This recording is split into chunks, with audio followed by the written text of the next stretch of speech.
Follow and subscribe Stenolab India for correct pronunciation, accurate speed and clear voice. Legal dictation. Exercise number 7. Speed 100 words per minute. Get ready for the dictation. Start. The doctrine of judicial review is a cornerstone of Indian constitutional jurisprudence, empowering the Supreme Court of India and High Courts to examine the constitutionality of legislative and executive actions. Rooted in Article 13 of the Constitution of India, judicial review ensures that laws infringing upon fundamental rights or exceeding constitutional limitations are declared ultra vires and rendered null and void. The origins of judicial review in India can be traced to the landmark case of Keswananda Bharati v. State of Kerala, 1973, wherein the Supreme Court propounded the basic structure doctrine. This doctrine holds that while Parliament possesses the power to amend the Constitution under Article 368, it cannot alter its basic structure, including principles such as secularism, democracy, judicial independence, and federalism. Consequently, any constitutional amendment that seeks to violate these core tenets may be struck down by the judiciary.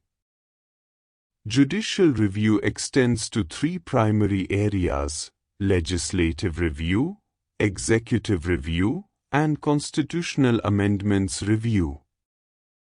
Under legislative review, courts assess whether parliamentary or state legislation complies with constitutional mandates.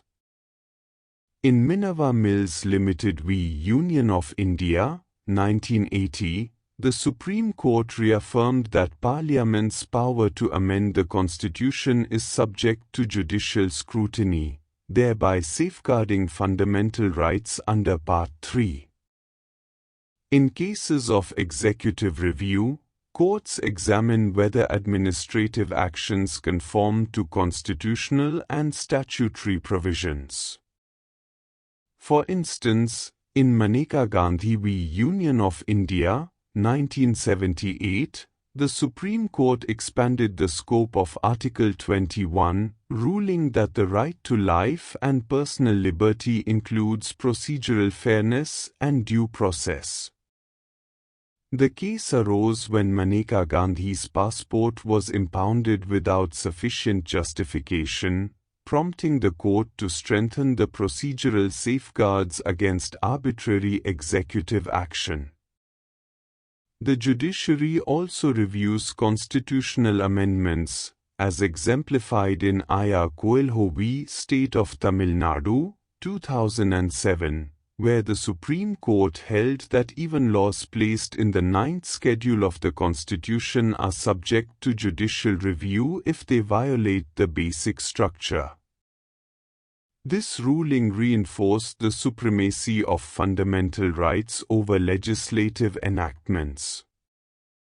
Judicial review in India is not unfettered. It operates within the boundaries of the separation of powers and the doctrine of checks and balances. Courts exercise restraint in interfering with policy decisions unless they contravene constitutional provisions.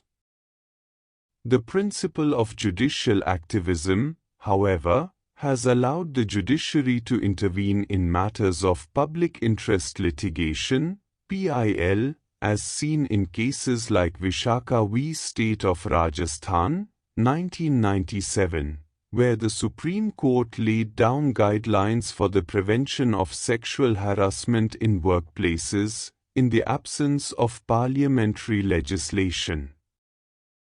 At the same time, concerns regarding judicial overreach have emerged, with critics arguing that courts sometimes encroach upon the domain of the executive and legislature. In response, courts emphasize the need for judicial restraint, ensuring that judicial intervention remains within constitutional parameters. Ultimately, judicial review serves as the guardian of the Constitution, preventing arbitrary state action and upholding the principles of justice, equity, and fairness.